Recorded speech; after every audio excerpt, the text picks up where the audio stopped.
نبئ عبادي أني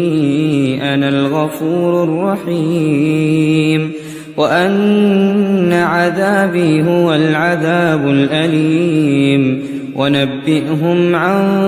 ضيف إبراهيم إذ دخلوا عليه فقالوا سلاما قال إنا منكم وجلون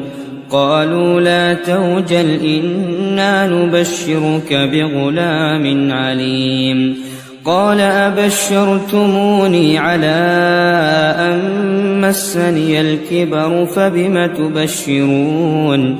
قالوا بشرناك بالحق فلا تكن من القانطين قال ومن يقنط من رحمة ربه إلا الضالون